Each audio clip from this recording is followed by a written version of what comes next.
Hello students, I hope you all are well and good. Today we are going to start non-specific defense mechanisms. What do you mean of host defense mechanisms? Our body protect itself from infectious agent. It's called immunity or a host defense mechanism. Means host defense mechanism is one types of our body's immune systems. Host defence મિકેનિઝમની અંદર આપણે વાત કરીએ તો innate and non specific, acquired means specific defence mechanisms. Syllabus point of વ્યૂથી તમારે જે study કરવાનું છે એ ખાલી છે ઇનેટ એટલે કે નોન સ્પેસિફિક ડિફેન્સ મિકેનિઝમ, જેની અંદર બે પોર્શન ઇન્ક્લુડ થશે, first line defence mechanisms and second line defence mechanisms. First line defence મિકેનિઝમની વાત કરીએ તો physical and mechanical barrier. Physical and mechanical બેરિયરની અંદર ઇન્ક્લુડ થશે first skin, second mucosal membrane, respiratory systems, gastrointestinal systems, genitourinary systems and eye. એટલે કે skin, તો કે સ્કિન છે એ આપણા બોડીનું આઉટર લેયર છે કે જેના લીધે બહારથી કોઈ ઇન્ફેક્શિયસ એજન્ટ છે એ બોડીની અંદર જતા નથી, એટલે કે આપણું બોડી અંદરની સાઈડ સ્ટરાઇલ છે. મ્યુકોઝલ મેમ્બ્રેનની વાત કરીએ તો કે રેસ્પિરેટરી સિસ્ટમ, તો કે નોઝ, એની અંદર જે હેર આવેલા છે કે જેના લીધે કોઈ પણ ઇન્ફેક્શિયસ એજન્ટ છે એ રેસ્પિરેટરી ટ્રેકની અંદર એન્ટર થતા નથી. ગેસ્ટ્રોઇન્ટેસ્ટાઇનલ સિસ્ટમ, જીનિટોયુરિનરી સિસ્ટમ્સ અને આઈ, આ બધું જ જે ડિસ્કશન છે એ આપણે ઓફલાઈન એજ્યુકેશનમાં થઈ ગયેલું છે. Next chemical barrier. કેમિકલ બેરિયરની અંદર antimicrobial peptide, cationic peptide, cathelicidin, alpha defensin, beta defensin, histatin, lysozyme, psoriasins, lactoferrin and calprotectin.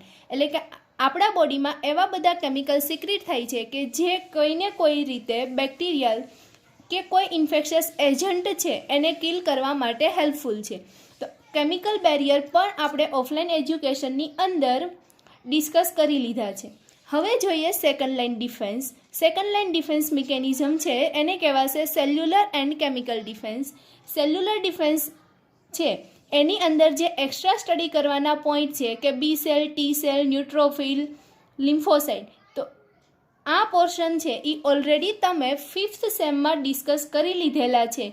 એટલે હવે આપણે જે રિમેઇનિંગ પોર્શન છે એના ઉપર ફોકસ કરીએ. A.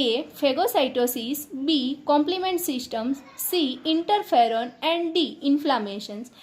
Today we have going to start phagocytosis.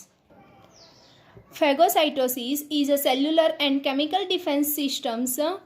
Phagocytosis occur immediately if infectious agent make it a part of a surface defense. એટલે કે જ્યારે આપણા બોડીની સ્કિન ઉપર કોઈ બેક્ટેરિયા કે વાયરસનું ઇન્ફેક્શન થશે ત્યારે આપણા બોડીની અંદર ન્યુટ્રોફિલ, ડેન્ડ્રિટિક સેલ્સ અને મેક્રોફાજ જે છે એ આવી અને બેક્ટેરિયા છે એને એન્ગલ્ફ કરી અને એની ફેગોસાઇટોસિસ મિકેનિઝમ કરશે અને આપણા બોડી છે એને બેક્ટેરિયા કે વાયરસના ઇન્ફેક્શનથી બચાવશે. ફેગોસાઇટોસિસ છે એ ઇનેટ ઇમ્યુન સિસ્ટમ છે. ઇનેટનો મિનિંગ થશે કે જે બાય બોર્ન આપણને મળેલી છે. In which phagocytic cells such as macrophage, dendritic cells, neutrophils, monocytes uptake a extracellular substance. Extracellular substance like bacteria, fungi, etc. and key mechanism to eliminate a pathogens. એટલે કે આપણા બોડીની અંદર જે કંઈ બેક્ટેરિયલ ફંગલ ઇન્ફેક્શન છે એ surface site ઉપર થશે, એ site ઉપર છે એ મેક્રોફાજ, ડેન્ડ્રિટિક સેલ્સ, ન્યુટ્રોફિલ કે મોનોસાઇટ જેવા સેલ છે એ બ્લડ ગ્લેન્ડ્સમાંથી આવશે અને આ જે બેક્ટેરિયા કે ફંજાઈ હશે એને એન્ગલ્ફ કરી અને એલિમિનેટ કરશે. Once a pathogen penetrates through the epithelial barrier layers into the tissue species of the body, an array of cellular receptors means a pattern recognition receptors and that recognize the microbial components PAMPs and MAMPs play the essential roles of detecting pathogens and triggering effective defense against it.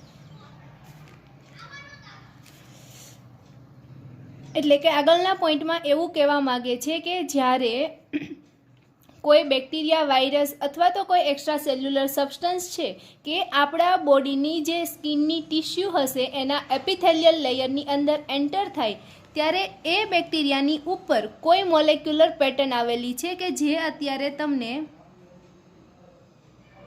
Dotted લાઇનથી દેખાડી છે. કોઈ molecular pattern છે જેને કહેવાય પેથોજન associated molecular patterns, એટલે કે બેક્ટેરિયાની surface ઉપર કોઈ એવી પેટર્ન હશે કે જે પેથોજેનિસિટી દર્શાવે છે. અહીંયા આપણે વાત કરીએ કે અત્યારે કોઈ હ્યુમન સેલ છે તો હ્યુમન સેલ્સની અંદર રિસેપ્ટર આવેલા હશે અને જેવું આપણે HIV વાયરસની અંદર તમે જોયું હતું તો કે આ પેથોજન એસોસિએટેડ મોલેક્યુલર પેટર્ન છે એ હોસ્ટ સેલ્સ ઉપર આવેલા પેટર્ન રેકગ્નિશન રિસેપ્ટરનો એવો મિનિંગ થશે કે બેક્ટેરિયાની સરફેસ ઉપર જે પેટર્ન આવેલી છે પેથોજેનિસિટી માટેની એને ઓળખશે અને એની સાથે બાઇન્ડ થશે અને આવી રીતે આપણા બોડીને ઇન્ફેક્શન થાય છે. હવે જ્યારે બાઇન્ડિંગ થશે ત્યારે આ પેટર્ન રેકગ્નિશન રિસેપ્ટર છે એ પેથોજનને ઓળખશે અને એની સામે ડિફેન્સ કરશે, એટલે કે આપણી જે ઇમ્યુન સિસ્ટમ છે એને એક્ટિવેટ કરવા માટેના સિગ્નલ મોકલશે. આ સિગ્નલ મળવાને લીધે આપણા બોડીને જે સાઇટ ઉપર ઇન્ફેક્શન થયું હશે એ સાઇટ ઉપર બ્લડ ગ્લેન્ડમાંથી ન્યુટ્રોફિલ, મેક્રોફાજ, મોનોસાઇટ જેવા સેલ્સ આવી અને બેક્ટેરિયા છે એને એંગલ્ફ કરશે. તો હવે જોઈએ મિકેનિઝમ.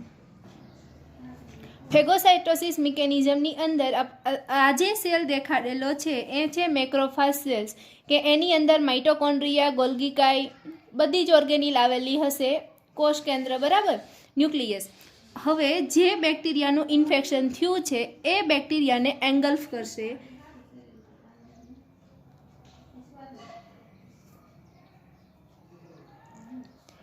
અહીંયા હવે બેક્ટેરિયલ એંગલ્ફ થઈ ગયું એટલે એક પુટિકા જેવી રચના બની ગઈ, વેક્યુલ્સ બનશે. હવે આ જે બને છે ફેગોઝોમ્સ.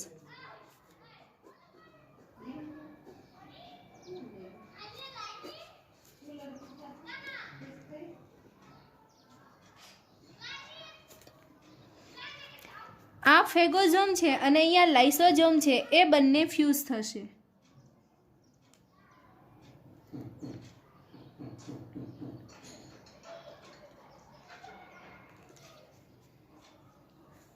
લાઇસોઝોમની અંદર જે એન્ઝાઇમ છે પ્રોટીઓલાઇટિક, લાઇપોલાઇટિક, એ એન્ઝાઇમ છે એ સિક્રીટ થશે કે જેના લીધે આ બેક્ટેરિયા છે એનું ડાયજેશન થશે.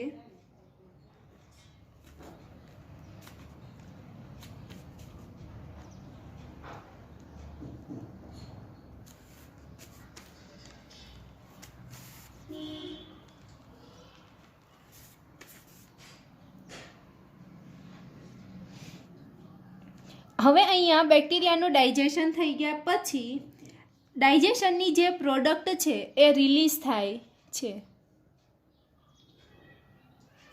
તો આ રીતે આખી મિકેનિઝમ છે કે જેની ફેગોસાઇટોસિસ થઈ અને જે આપણને ઇન્ફેક્શન થયું હશે એ ક્લિયર થશે.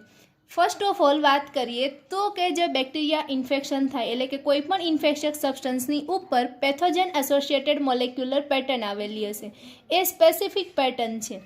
એ પેટર્ન છે એ હોસ્ટ સેલ્સના પેટર્ન રેકગ્નિશન રિસેપ્ટર જોડે બાઇન્ડ થશે, આપણના બોડીને ઇન્ફેક્શન થાય. પણ પેટર્ન રેકગ્નિશન રિસેપ્ટર છે એ બોડીને સિગ્નલ આપે અને જેના લીધે જ્યાં ઇન્ફેક્શન થયું હશે ત્યાં બ્લડ ગ્લેન્ડમાંથી મેક્રોફાજ, ન્યુટ્રોફિલ્સ જેવા સેલ આવશે અને બેક્ટેરિયાને એંગલ્ફ કરશે. આ જે સેલ છે એ મેક્રોફાજ છે એનું એંગલ્ફ થાય એને કહેવાશે ફેગોઝોમ. ફેગોઝોમ બન્યા પછી ફેગોઝોમ અને લાઇસોઝોમનું ફ્યુઝન થાય છે જેથી બનશે ફેગોલાઇસોઝોમ. ફેગોલાઇસોઝોમ બન્યા પછી લાઇસોઝોમમાંથી એન્ઝાઇમ સિક્રીટ થશે જેના લીધે બેક્ટેરિયાનું ડાયજેશન થશે અને ડાયજેશન થવાને લીધે જે પ્રોડક્ટ બને છે એ મેક્રોફાજમાંથી બહાર રિલીઝ થશે અને આપણા બોડીમાંથી ઇન્ફેક્શન ક્લિયર થશે. Okay, thank you.